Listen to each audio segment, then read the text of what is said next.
Okay, folks, today's sponsor of WTF is Audible. Please visit audiblepodcast.com/WTFpod for a free audiobook download. Do it. Lock the gate!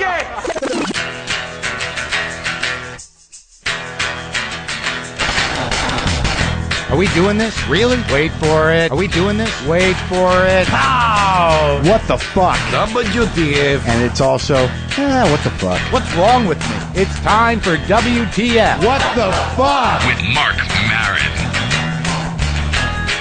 Okay, let's do this. How are you, what the fuckers? What the fuck buddies? What the fucking-ears? It's Marc Maron. This is What the Fuck. Thank you for listening. Thank you for being here. I got to be honest with you. I am strung out, wasted, hungry, nervous, anxious, full of panic. I can't even believe it, what I've been going through the last couple weeks. I have been going nonstop. Right now, I am looking at the Empire State Building from a hotel room down in the meatpacking district of New York City. I was just in Portland last week, and I got to say, that live What the Fuck that we did in Portland was spectacular. It was not only a great show, but it was an event in my life that I won't forget. I actually feel a little choked up. Like I'm also very raw because I'm just not sleeping. I've just been going nonstop. We did the Bridgetown Comedy Fest. It was great.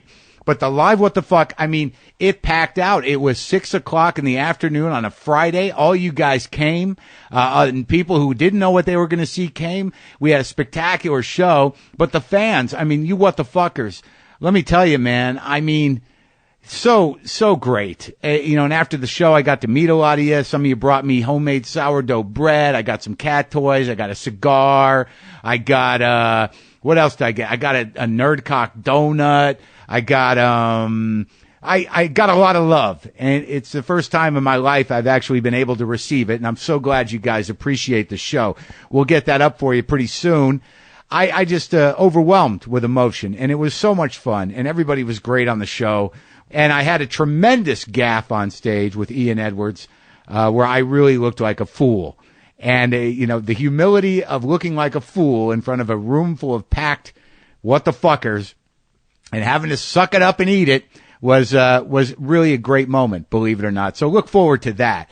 Another thing I want to tell you before I get to talking about where my head is at right now. I'm very tired, but I just booked 3 shows in the San Francisco area, right in San Francisco at the Purple Onion, which is sort of a historical venue.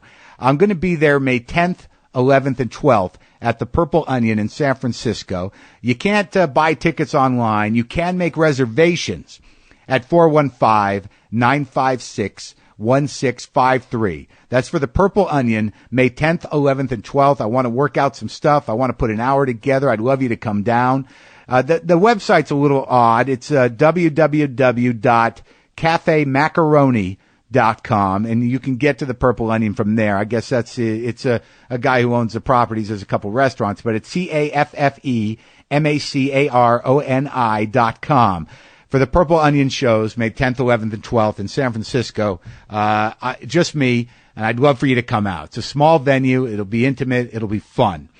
That aside, today on the show we have Steve Pearl. And I'm going to talk to you a little bit about Steve Pearl and about San Francisco, because that's where I did the interview. I interviewed him the same week I did Robin Williams, and I'm so happy that you guys like that Robin Williams interview, because I was nervous about it. I didn't know what I was getting into, and boy, did we get a good conversation with him. Just low-key, intimate, honest, open, and it was really a heartwarming experience for me. He's such a nice guy, and I'm glad you enjoyed that. But let's deal with the present, because I'm about to go out of my fucking mind. I mean, I have not slept. I mean, I left Portland on the Sunday at 6 a.m. I got to New York. I stayed at a shitty hotel because I went on Priceline. I don't know how many times I got to learn this goddamn lesson. If I'm going to get on Priceline and I'm going to go to a major city and I'm going to get the cheapest hotel, I'm going to be in a hostel.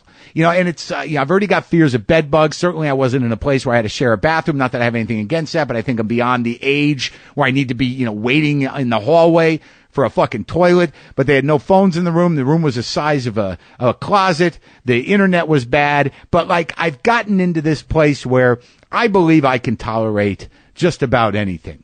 And I don't think it's any sort of zen.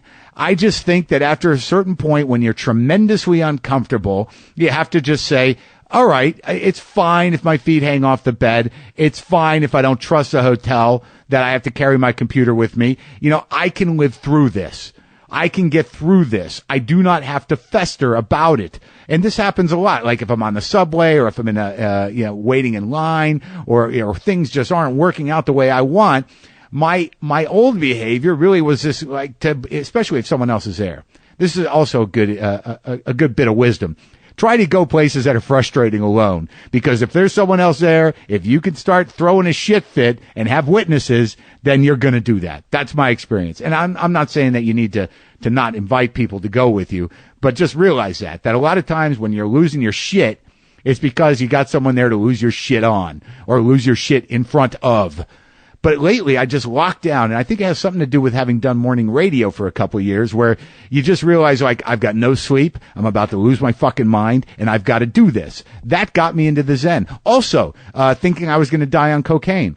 I remember back in the day, there were many nights where I'd be just sitting in my bed, listening to my heart pound, saying, dude, just lock in. You're going to ride this out. The worst that can happen is you die, but that might not happen. So do not panic. Do not make it worse. Stay in it and realize that it will pass. So why am I freaking out about my fucking shoes? I can't let this go, folks. And I think I've got some sort of solution. I don't know. I mean, I know there's more important things in the world to be worried about. And I know that things aren't great. But I tell you, man, I mean, when I start losing my mind, I've been on 4.5 hours sleep a night for the past fucking week, and I'm not eating right, and, things are starting to break apart around the sides. You know when you get exhausted and you start seeing elves and goblins, just outside of your periphery, some sort of weird vibration is happening outside, just at the edge of your eye, just at the edge of your periphery, and you're like, what is happening? Is it closing in? Is this the beginning of the light I'm to see at the end? I don't know, but I find that it seems that what I do, instead of panic now, instead of freak out, instead of get angry, is lock in on something I'm obsessed about like a fucking pit bull. I mean, I was brought up with no emotional boundaries in the house. Everything was, enmeshed and connected, and nobody had a sense of self or identity. There was no discipline. There was no real parenting. And I really think that the reason I obsess is because it focuses me. And sometimes those are good obsessions, like this show, and sometimes they're bad obsessions, like whether or not my boots fit or cocaine. I talked about my Red Wing boots that I loved. I loved them. I bought a pair of the Gentleman Travelers in Oxblood. Loved them. Wore the hell out of them already. So then I bought another exact same pair of shoes. Now, what's happening with me now, I had a glorious moment when I bought these boots where you're standing in the shoe store and you're like, holy shit, my life's going to be okay with these boots. Everything makes sense. I get to bring them into the Red Wing store whenever I want. They're going to polish them. They're going to oil them up. They're going to fix whatever needs to be fixed. If it's manufacturing, they're going to fix it for nothing. I'm going to have a lifetime relationship with my Red Wing guy. I really built an entire belief system around these fucking boots, and I got to be honest with you, I'm a few weeks into this pair and the new pair, and I don't think they fit right. I don't think they're the right size. I know this seems like a minor problem, and I know that you're like, dude, get over it. But I spent, $500 on 2 pairs of those boots, and then I got the third one for free, and I love them, and I love the way they look, and I'm very committed to these boots, but I'm walking around now, and they feel a little big. I should have bought them a little tighter. So now all I can fucking think about is whether or not these shoes were a bad decision, because it's not just a bad decision. It's me being impulsive and not really thinking about making the purchase that I made. But now I've invested in the company, in the boot. I've invested money, and now I feel my feet just moving around in the boots. They're not hurting. They're not rubbing on anything. I guess it's fine. But because everything is in chaos and there's a lot of things going on in my life, what my brain does is like, find an obsession. And if it can make you hate you, all the better. So now these wonderful things that I bought that I thought were great are now just like at the base of my being right now. All I'm doing is thinking about my fucking feet and whether or not they fit right. that I'm completely consumed with it. Like, it's almost like it's become my religion. Like, it's become my God, and the determinant of my faith is based on the space between the heel of my foot and the back of my boot, and the space between the side of my foot and the side of my boot, and whether that's going to be okay. And I had this, and I still believe in the shoe. That I will tell you honestly, because I know what's going to happen. This has happened once to me before. And I don't know if any of you can relate to this, but I bought a pair of shoes that I love. They didn't fit right. I had them for a few weeks, and I just kept obsessing about it, and I got angry, and I was like, fuck it. And I went out and bought the same pair of shoes in another size, and they didn't fit right either. So there they are, just sitting there in my closet. They might as well be talking. They might as well be saying, hey, asshole, maybe you should have thought this through. All boots are for everybody. So now I've got these boots on my feet that are basically, as I walk, saying, you're an idiot. You're an idiot. It's not our fault. We're a good boot, but you didn't think it through. So now, we're being dragged along by you and your bad disposition because you didn't think it through. So now I've got little fucking haters on my feet. They're just hating me. And I know they're good boots. And I know it's not their fault. But I also know what's going to happen. I'm going to give these to a friend, and then I'm going to go out and buy a whole new set because I love the boots, and I'm just going to have to live with that. But I cannot just put them in my closet and have them sit there, a mistake of, a beautifully crafted mistake, a beautiful American-made, lifetime guaranteed set of mistakes in my closet. No, I will pass them along, perhaps try to sell them. Hey, by the way, any of you what the fuckers want my boots? I got a good deal on 2 pairs of almost brand new Red Wing boots. They'll fit I think a little bigger than a size 12 foot. I think my foot is 12, and you have to buy at least a size smaller in Red Wing, but I'm thinking I need to get a 10.5. Anyways, this is where I'm at today, and I'm exhausted, and I love you all. Now let's get to Steve Pearl. As a creative person, as a comic, when I was young and I was at the Comedy Store, Steve Pearl was there. He was working at the store then as a comic, and he was a legend in San Francisco. I didn't know that when I met him. When I met him, he was one of these guys. I know that creative people do this, and I know that regular people do this. There are certain people you meet in your life that just make you think they do it so right on that you think, why should I even bother doing stand-up comedy? I'm not going to be as fast as this guy. This guy just entertained the shit out of me, and I was so amazed at the pace of his brain and how quickly, and the references and the anger and the rapid fireness. You could be in a car with this guy, and it was just baffling to me. And it's much like Robin does, and it's also much like Greg Proops does, and much like the late Warren Thomas did. But you know what those comics have in common is they all watch Steve Pearl. They all watched Steve Pearl work in San Francisco in the late 70s, back when there was a scene at the Holy City Zoo. There's very few people that I never, forget, and that always, when I think back about, having time with Pearl when I was 22 years old, 23 years old, and just, hanging out with him and having this riff monster in your presence, it was just sort of like, I get it with Proof sometimes too. It's like, I'm never going to be that fast. It's like Butch and Sundance. I don't know. It's like there's part of me that thinks I should be able to do that, as opposed to just say, I am who I am. I do what I do. I like what I do. I don't have to judge myself against everybody. Not everybody is an indicator that I'm doing something badly, except my boots. They are, no doubt. But literally, Steve was one of those guys that it wasn't even a matter of jealousy. It was just that, I'm just never going to be that fast. And that, that lyrical. And nobody knows who Steve Pearl is. But I'll tell you what, Steve Pearl is the demon seed at the core of the style that Greg Proops does, that Warren Thomas does, that, I think even Tom Kenny to a degree back in the day definitely influenced Robin. Robin talked about him on his podcast. And I was just thrilled to find him. I thought he'd fallen off the face of the earth. When I knew him, he was very bitter. He was angry, but I like that, angry riffing. And he was just inspired. And so when I heard he was back in San Francisco, I was like, I got to track this fucker down. And only because I just love to watch him go. So I had a conversation with him, and I wanted to put him into perspective for you. He's a guy I respect a great deal, and he's a guy, as crazy as he is, I love him. And also he's a guy that had a profound influence on major stand-ups and stand-up in general. And he's just an unsung hero. So I really hope that you enjoy this interview. I guess you could call it that. I didn't get a word in, but enjoy Steve Pearl.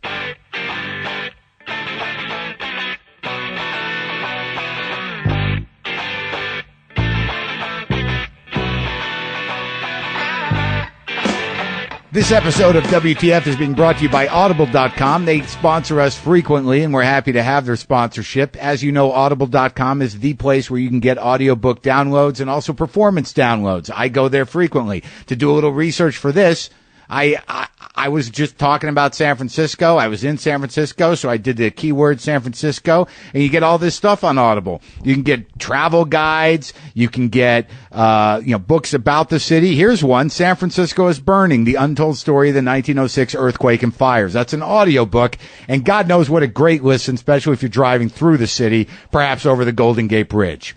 But they have everything you could want, and in terms of that type of listening. And if you like podcasts, you'll definitely like audiobooks. That's audiblepodcast.com. If you go audiblepodcast.com/WTFpod, you get a free audiobook download on us. And we encourage you to do that. And it's interesting to me that here I am looking at this thing, and I go to page 2 under the San Francisco search, and I think I got to do a booking. There, look who's there. Will Durst. 90 minutes. Performance, San Francisco Values, Part 1 and 2. Will is a mythic comic from the San Francisco area, did a lot of politics, but, he's one of these guys that, he keeps working. He's a funny guy. And I think maybe when I'm up there, May 10th and 11th and 12th, to do the Purple Onion, I will call Mr. Durst and see if he can come on the show. And that's thanks to audible.com as well.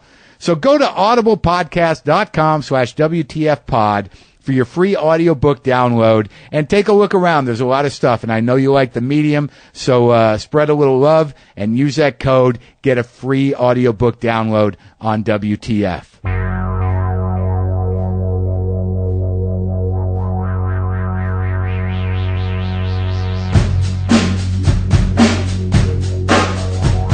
It's a podcast, and you can get it on iTunes for free, and a lot of people listen to it, and a lot of comedy fans and regular people, and they just I've become sort of hung up with it. There's like 60 some odd episodes up there. Are we on the air now? Is that why you're talking to the mic? Okay. Then, yeah, we're doing it, man. I didn't want to waste any time. You look well, man. Oh, thank you. I'm in a great city, and I'm being well loved, and things are going incredibly well. I even quit smoking cigarettes 6 months ago. Get the fuck out of here. Not a one. Not a one? And you got rid of the blue blazer? The what? The blue blazer? I don't know if it would fit anymore. But I'm getting fed well, as you can see. But, yeah. Oh, don't make fun of that. Oh.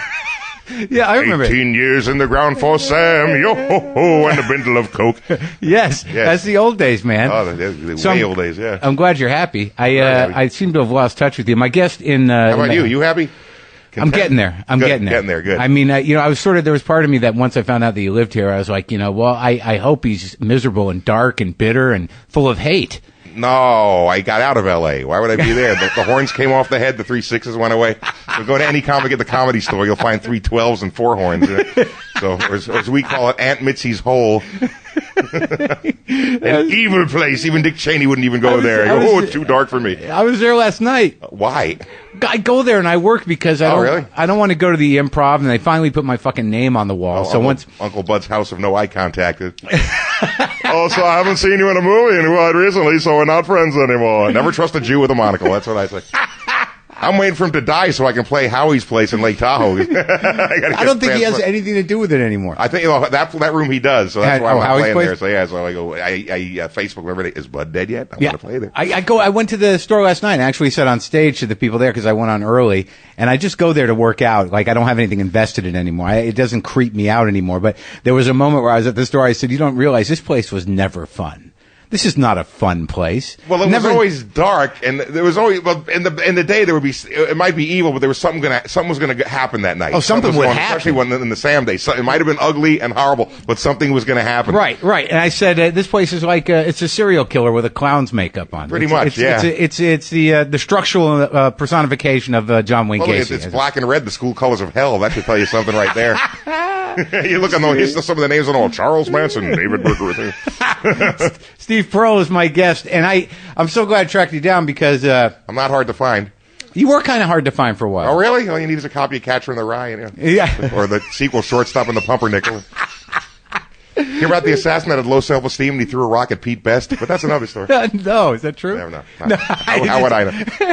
But when I met you, you're back here after, but you disappeared for a while. That was my point. I remember seeing you at the Comedy Store. I don't remember, my years get blurry after I left. Because I met you in 87. 87, yeah. Right? And when I came out there and got lost in about a year. Yeah. And that was the Sam Kinison period. But you had been not a mythical, but a mythic character in the Bay Area years before. Yeah. See, I've mentioned you so many times on the podcast because I think you're one of the funniest guys Thank ever you. met. That $2 will get me on the bus, but I appreciate that. I'll give you the $2. I might even buy you some I'll food. take you $2. I'll give you the $2. It's equal to 70,000 in Canada. But Who's this guy in the orange $19 bill? Why, he won a chicken wing eating contest in the 30s. Eh?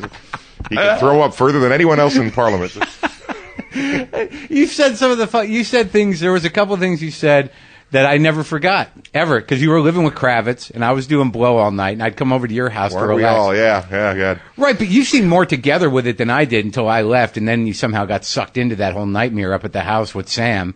A little bit. I had my own nightmare. I didn't have to have Sam part of it, but I mean, you resent he was a part of it. But let's just say I did not sleep in 1987 and I did not blink in 1988. So yeah, we were all into that horrible crap, I know, but I remember one time. What did you say? Unknown and the near unknown. So. Because I was living at that house and Kennison would come over with the cast of freaks and we'd all party. Oh, yeah. Whose bed will I piss on tonight? Oh, I got to be man. Help me throw the furniture out the window if you're my friend. Oh.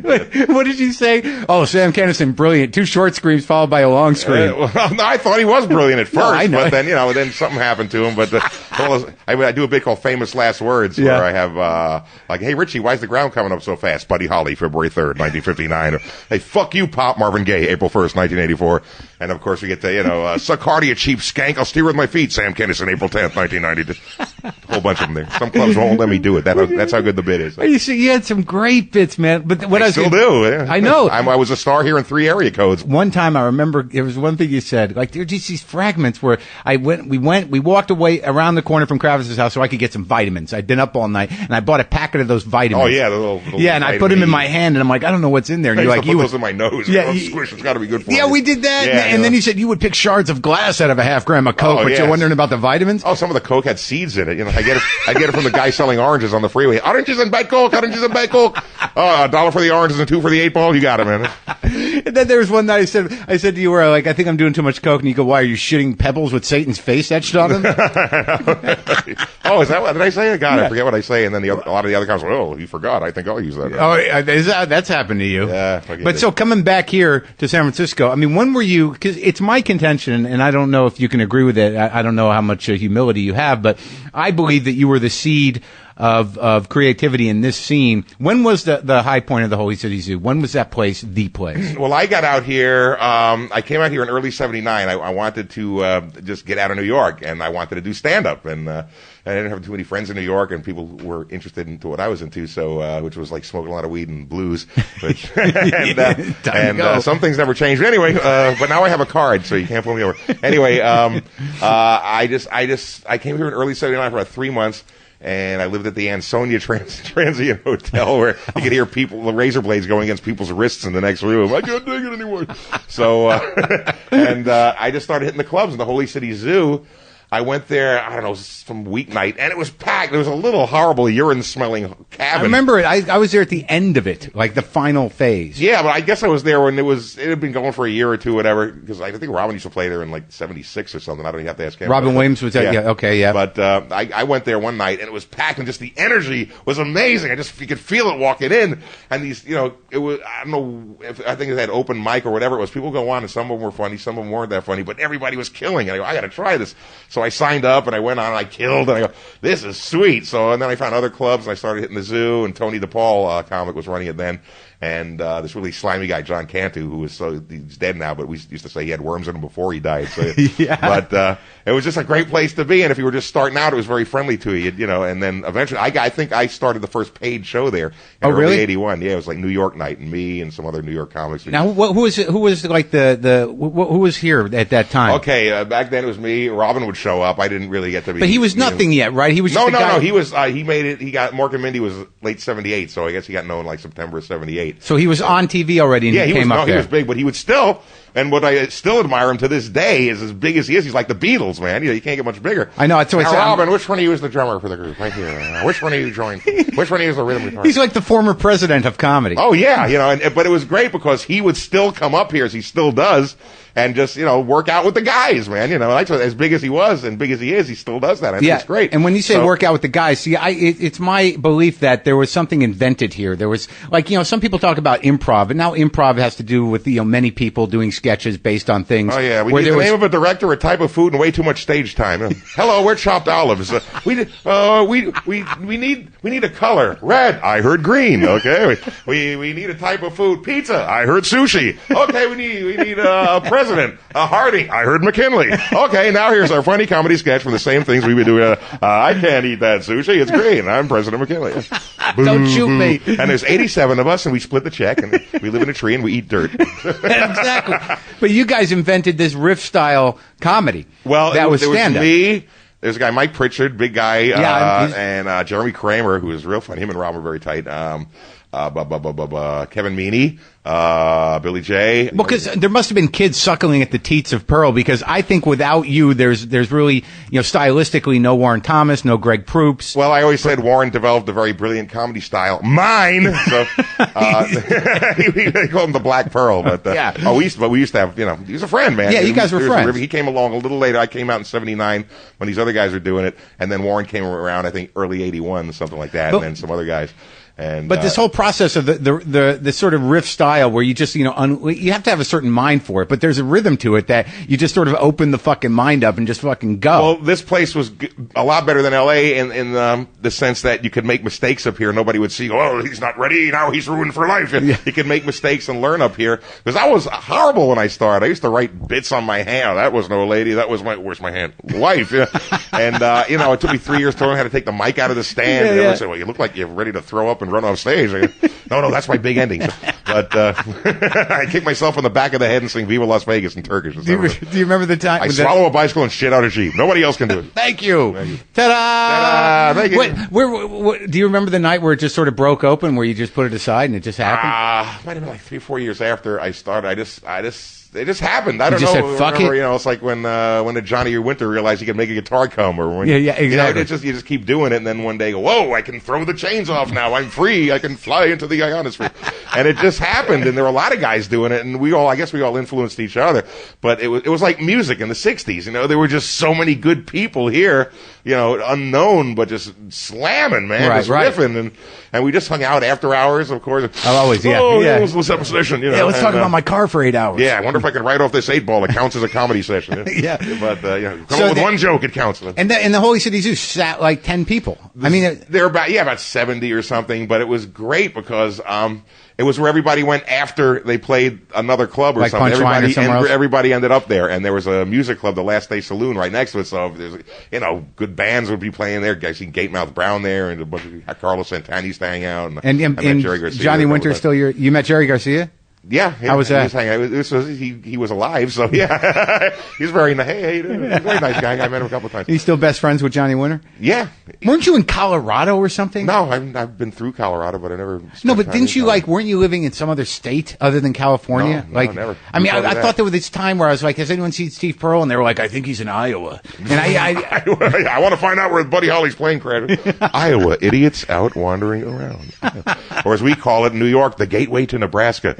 Did you? No, I've always lived in California. Do you remember those bits you used to do? What was the one? I still remember Merv Griffin and Arnold Schwarzenegger. Is your new movie Violent Arnold? It is action packed, Merv. Now bend over and I will show you my biggest muscle. We'll be back after many commercials. Yeah, I will butt fuck you with my nipple and kill you. I still throw that line in now. Yeah, you do. Yeah, why not? Do you do the best of '86? Do you do taps? Who's the president president who's so stout he gets in a bathtub he can't get out? Taft. Who's the cat whose weight so great his belly button is a state? Taft. Damn right. Oh, fuck. Have you stopped doing stand-up at all, or you just kept going? No, I never stopped. Hell no, man. I'm a junkie. I ain't getting off that kick. I still do it. I just don't work that much. Nobody's offered. Yeah, well, and these club owners, well, if you play chuckles, you can't play chortles, and don't say the word was, and don't use verbs. People here don't like action words, and blah, blah, blah, blah, blah. And I just did this gig in South Carolina. It was a sweet room. I've been there before. Yeah. But I decided to get political, and I forgot this is a blood red state. Some of these people owned Obama's a while ago. Yeah. So I'm talking about Obama. Somebody else, a communist bastard. Oh, really? Like 10 walkouts there. Okay, what else do you want to talk about? Okay. Are you serious? Yeah. It's just everything like they put the brakes on when you mentioned.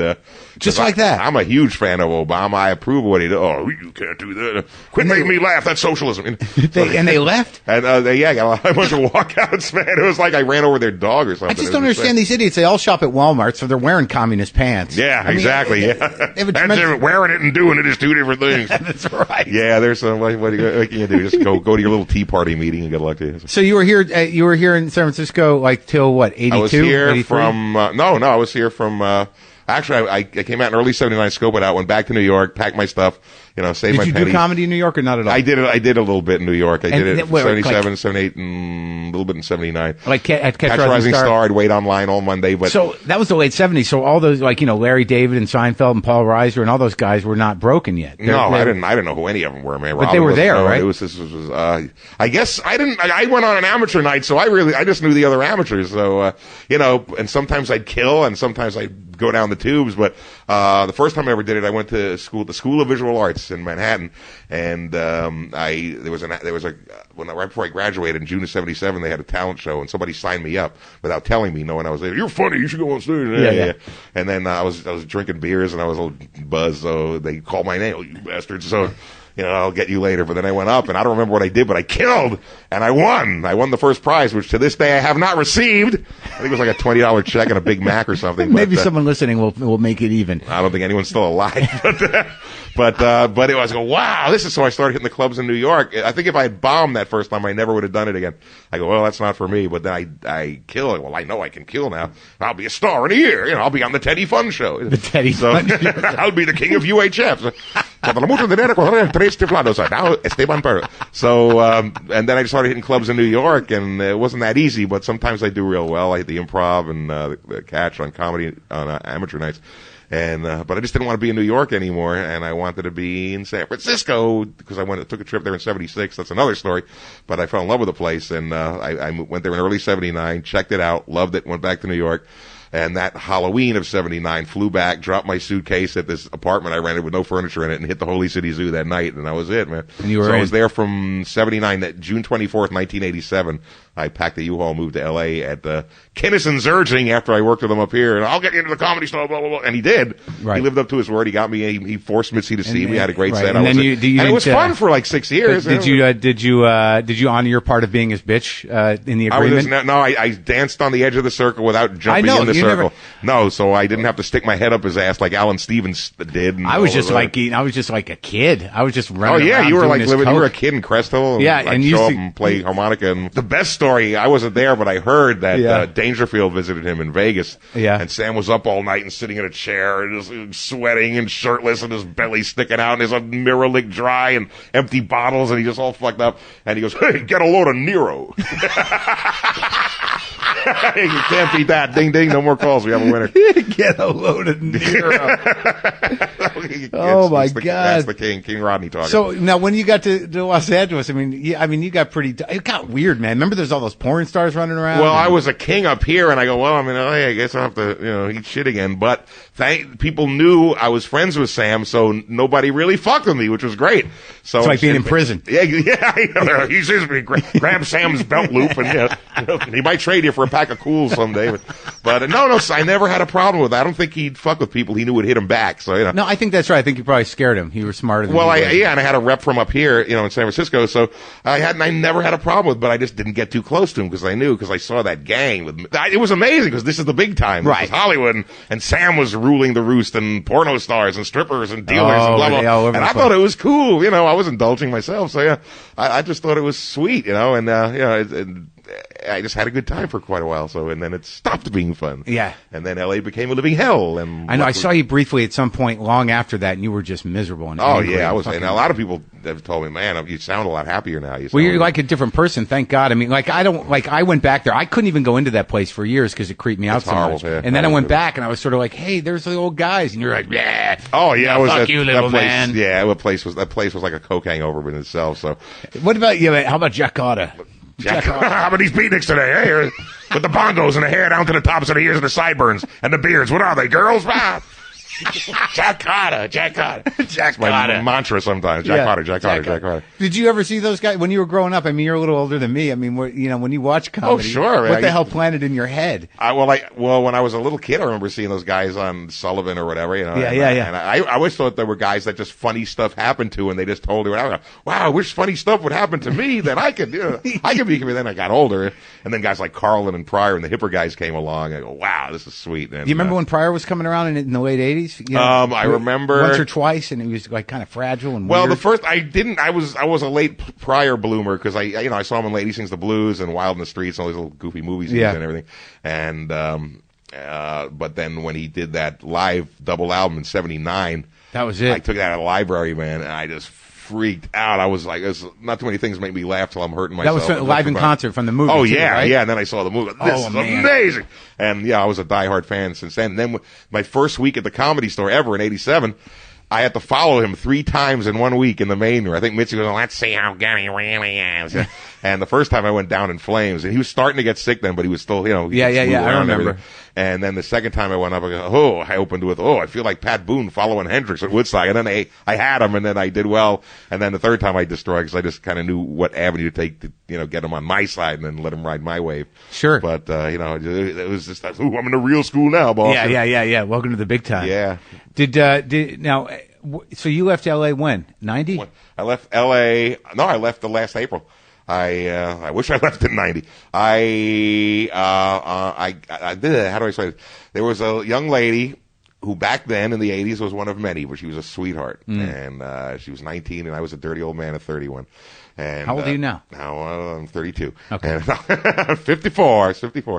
And I wondered, I lost contact with her in 88 or so, and I just wondered because she was such a sweet person. I never. Was she down in L.A.? No, she stayed up here. Okay. And I had no idea where she was, and then finally I found someone with her name on the internet, and there was a phone number, and I called the number, and some Mexican guy, and hey, hello, what do you want me to go? And I hang up. I go, shit, she's married to a Teamster. Yeah. And then I go, wait a minute, there was an address there, so I'm going to send a letter. I'm either going to get my ass kicked or nothing's going to happen. But this is the first letter I've written, and he says I got a computer, so I mail it, and then 2 days later I hear from her.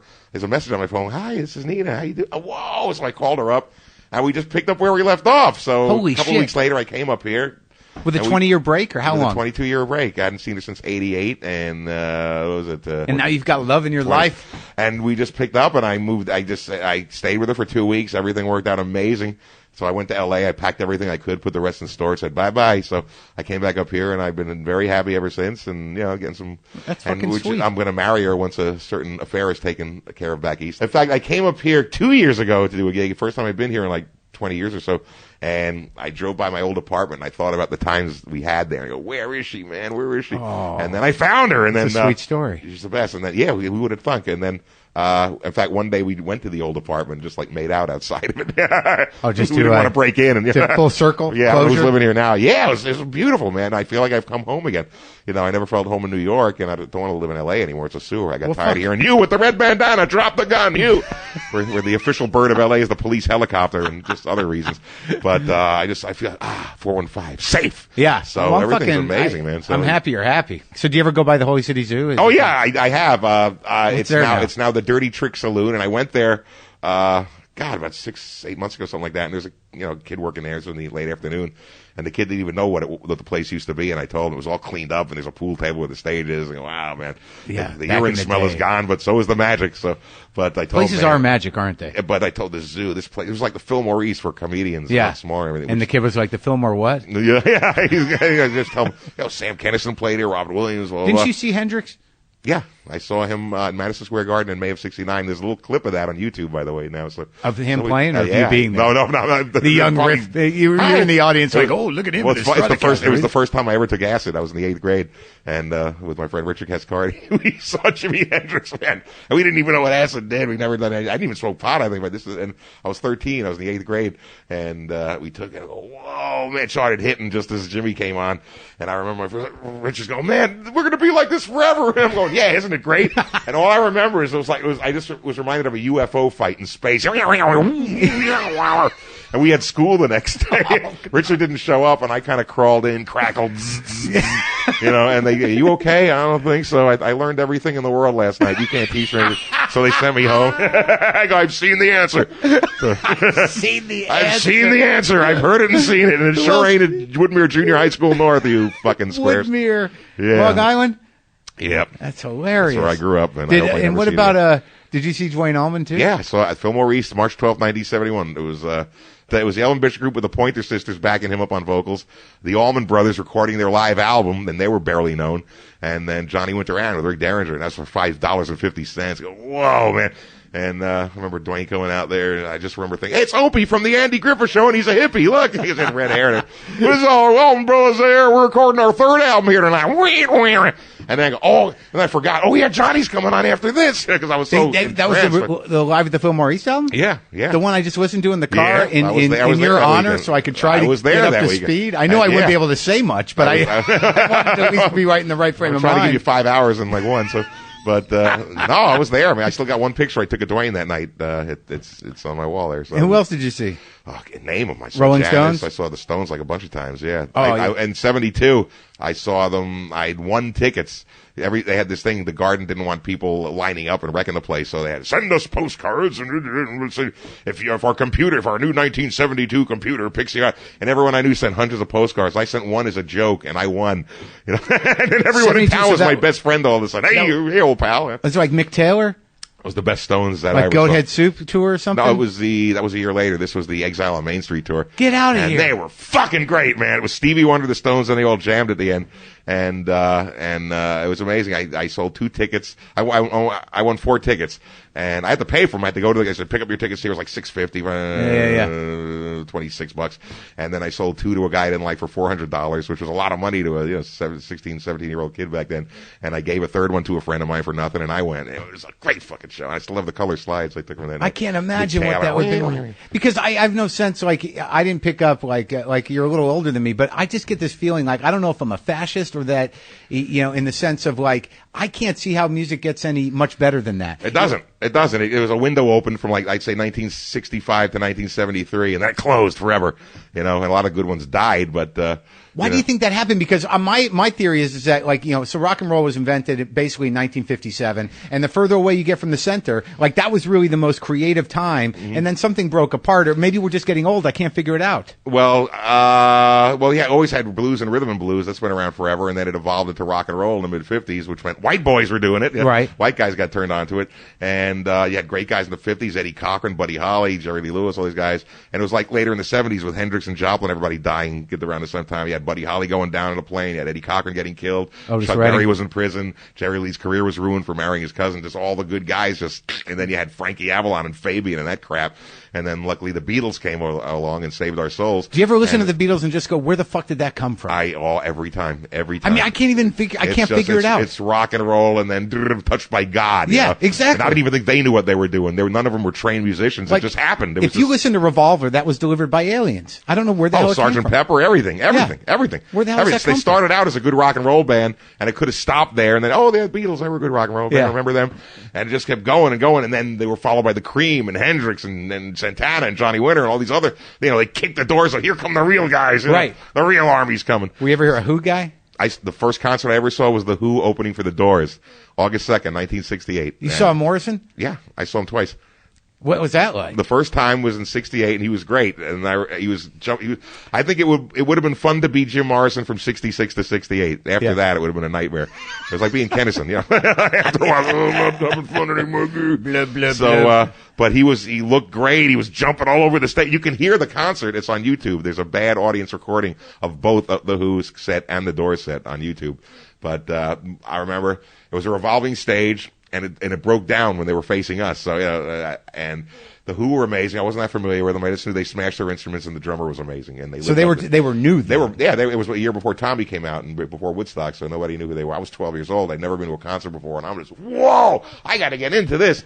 And then the Doors came out, and I go, whoa, because I never heard anything that dark in my. I was just Indian Lake is the scene. You can, hey, we're the Monkees, and then it was like, oh, the dead whore on the ground and peanut butter coming out of her eyes, and he was amazing. And I just remember I got up really close to the stage. He was like Morrison was where that door is, 10, 15 feet away, and I was just in awe.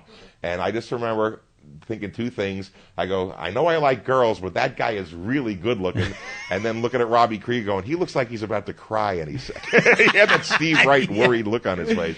But I was, whoa! And my father wouldn't let me go to this concert for like, it was at the Singer Bowl. My father worked for Singer, so he got the tickets. But after I've heard about that Morrison, you're not going. But that's why I want to go. And I told him, look, I love you, Dad, but you can beat me up or punish me, whatever, but I'm going to sneak out of the house and say, okay, I'll take it, but I'll be waiting outside. And, there better not be a riot. And of course, there was a riot afterwards. He's doing the end. Come on, motherfucker, what you? Cops are busting heads. And me and my friend Johnny Roberts, who went to the show, we were just walking through. Hey, we're 12. They won't hit us. And nobody bothered us. We go outside. My father literally grabbed us and threw us in the car. You're not leaving the house again until you're 37. Of course, he relented. He let me out when I was 35. But it was amazing. And it's wow, I got to go to one of these every month. Did you ever see Chuck Berry? Yeah, I saw Chuck a bunch of times. I saw him. If you ever saw that movie, Let the Good Times Roll? Yeah. There's something he did with Bo Diddley there was an oldie show at the Nassau Coliseum. I almost threw up on Bo Diddley once. Oh, did he? Well, he was playing it. It was at the Lone Star in New York, and he was going to be playing there. And I went there, and I was going to meet my friend. I started doing tequila shots, and I'm sitting at the bar right next to Bo Diddley. And I knew that he used to be a sheriff up in Taos, or one of the places in New Mexico, and I grew up there. So I said, I'm from New Mexico. Weren't you sheriff there? And I felt the chili coming up. And I had to run outside, and I threw up in a cab instead. And I didn't get to see Bo Diddley. Oh, I saw him a couple of times. Well, my friend John Paris, who played with Johnny, was in Bo's band for a while in '99. So, what was the best concert you ever saw? Oh God! Seriously, top three. Well, oh God! Well, I saw obviously the Hendrix one. Oh God! Well, Hendrix, I barely remember that one because I was so messed up. The Doors and the Who was amazing. Every time I've seen Johnny has been amazing. I saw every time I've seen Johnny jam with Muddy Waters and James Cotton. That was amazing. Those records are good. What were there? 2 or 3 of them, right? Hard Again. Yeah, but there's a live one called Breaking It Up, Breaking It Down. That's the one to get. And then there's a bunch of from the show I was at in New York around there. And it's a motherfucker. I listen. The one Johnny Winter album I go to is before the real blues. I still listen to Still Alive and Well a lot. Oh yeah, that's a good one. It's like classic '70s rock. Yeah, well now his new manager, he's had this thing called the Bootleg Series, and there's 6 of them out now. It's all live stuff from the '70s. And from that period? Yeah, it's killer, man. They just got all these songs and they splice them together, and that's the stuff they get because nobody can touch them live, man. Did you ever see Stevie Ray Vaughan? I never did. I almost did once, and then I. Did you like him? I liked him a lot. Yeah, I thought he was very good, but I'd rather listen to Johnny. Stevie was amazing. He was the real thing. I think he was going to pass the torch from Johnny to Stevie if he lived. Unfortunately, he got killed in that stupid helicopter crash with Bill Graham. Yeah, some idiot driver. I don't need the radar. What do I need to see a mountain for? But I heard Bill Graham was Stevie a lot. Yeah, difficult. But Johnny is, when it comes to real blues, I put Johnny in that category as Robert Johnson, Muddy Waters, Howlin' Wolf. He is one of those guys. Just a white. You never saw Howlin' Wolf, did you? No, I never saw Howlin' Wolf. Was he dead by that time? Was he? He died in early '76, so I could have, but I didn't. I just wasn't. He must have been something.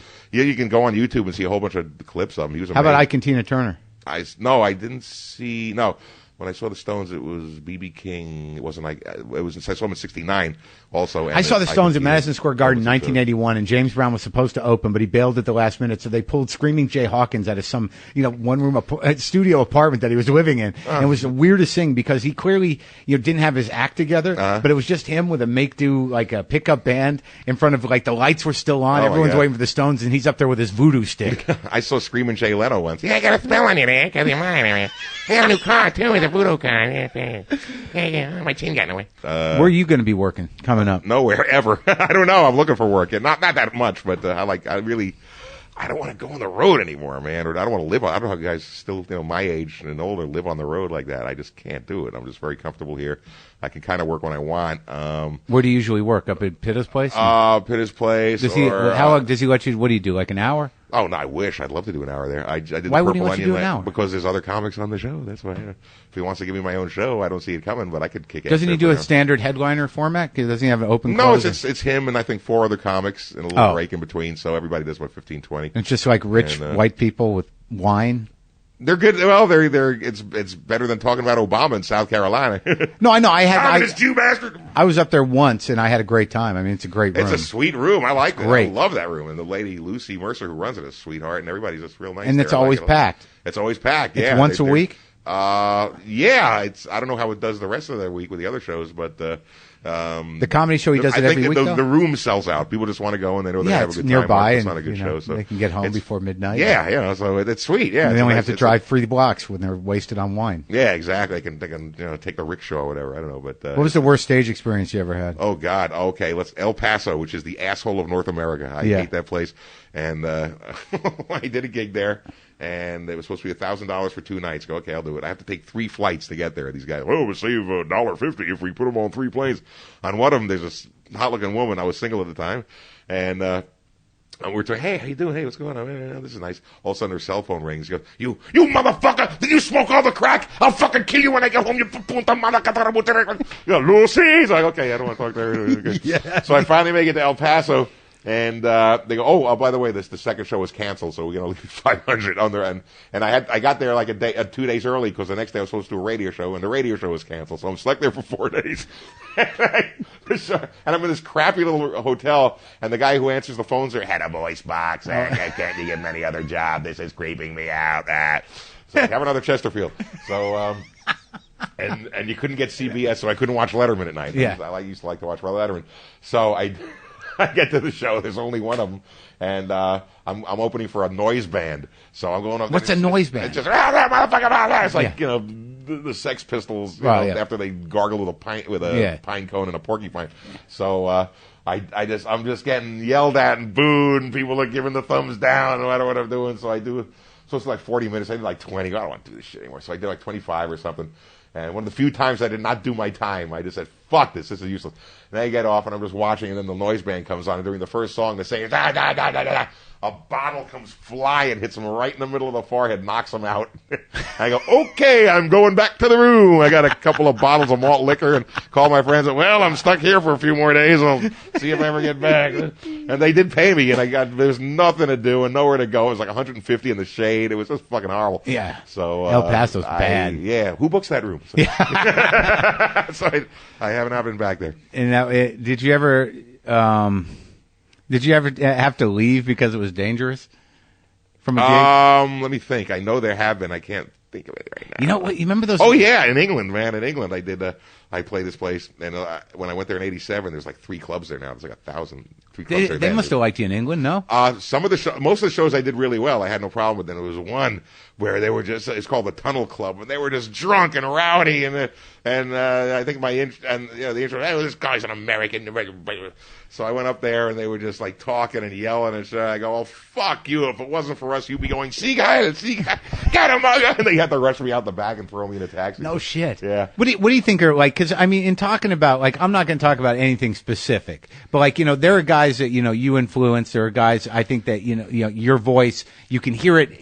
I heard a guy the other day, this kid, Eric, I forget his name, but I busted his balls because there is a style that I think that you sort of created that is sort of, kept going, through Warren and through Greg. Oh, yeah. It's rambling and whatever it is, yeah. Right, but there's definitely a rhythm and a pace to it. So, like, my question is, and I've seen it with people who listen to Attell or listen to Todd Barry or listen to Mitch Hedberg, that it's a very strange thing that you don't steal jokes, but you can literally steal someone's drive shaft. Oh yeah, sure. You know, I can take the whole style and everything. The delivery system. There were some guys that did that, and what can you do? You know, I guess you can't do anything. Not much. You know, not much. It's like behind every genius, there's a guy going, that guy stole my shit. Behind every sitcom star, there's a guy living at a bus station going, he took it from me, and he's right. That was my life before I got here. Before you son of a bitch, you sucked the right. Did you ever see Lenny Bruce? Oh, I met him when I was 10 years old. I didn't even know who he was at the time. My father saw him, and he told me about it. Really? I didn't know he died when I was 10 years old. So. Oh, was that long ago, right? Yeah, he died in 1966, August 3rd. But did that have any impact on you? Did you listen to his records? No, not till later, not till much later. But didn't have any real influence on you? I can't. I unfortunately no, but I did. We came to visit California in the summer of '66, and I was walking along Fisherman's Wharf with my father. We went to L.A., then we drove up here. And I saw my first hippie in the hay. I saw a man with hair down to his shoulders in '66. I didn't know what it was. And anyway, we're walking, and Professor Irwin Corey was there with a chubby guy with a beard. I think he's still alive. Yeah, he is. And my father goes, "Oh, Irwin Corey and blah blah blah." And he said Lenny Bruce. I didn't know who he was. And I ran shaking hands with Lenny. We had a kind of a clammy handshake. It was near the end for him. And I shook hands with Irwin Corey. I go, "Daddy, who's he?" I didn't know. That's real rude. I didn't know that. And Irwin Corey goes, "Young man, never say who is he. Say how is he?" And blah blah blah blah blah blah. And I go, "I don't like this guy." I ended up working with him like in '85, and we got along great. Did you tell him that story? I did. He didn't remember. I was never in San Francisco with Lenny. I never. Really? He denied everything. I know who I met. Yeah. And my father told me I didn't even know about Lenny Bruce till years later. Maybe like 10, 15 years ago, I asked my father. We were talking about that. I said, "Oh, that was Lenny Bruce." What? Yeah. I shook hands with Lenny Bruce. Yeah, that's when it went into you, Stephen. Yeah, probably. Something dribbled out of his withdrawal-ridden hand. My father saw him in 1960 in New York and said he was brilliant, and he went to see his show that night. I think he was at the Avalon or the film. In San Francisco? In San Francisco. Yeah. I think the Mothers, Frank Zappa and the Mothers were the opening band. But I have that poster. It was at the Fillmore. Yeah, I have that too. Yeah, the orange poster. Yeah. He saw that show? He saw that show. And what did he say? And he said there was some weird rock band that went on. He didn't know what they were. They were throwing things and yelling. I didn't get. And then Lenny came on and mumbled and fell down, and it just sucked. Oh, really? Yeah, it was near the end, so he didn't like it. But he said in '60 he was brilliant. Then. Did you ever see any of those rock performers or comics that came up? That like couldn't get through their set. I saw Sam a couple times. Yeah, I remember being up at that house, dude, and the one time that was really profound to me was that.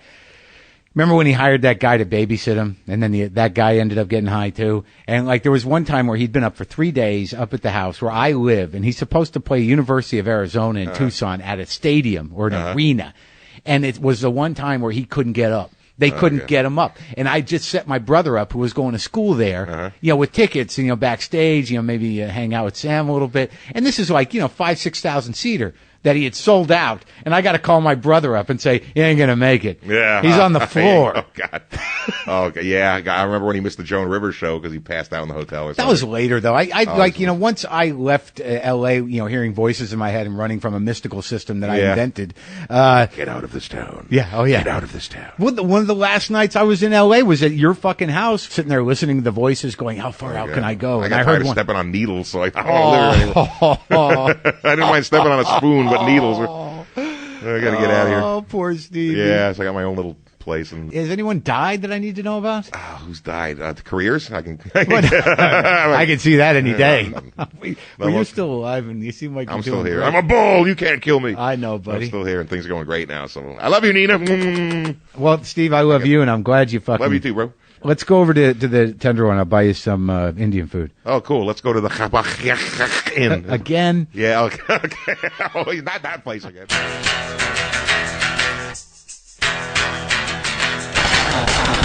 Well, that's it. That's the show. Are you exhausted? Did Stevie Pearl spin you around? God, it was great to see him.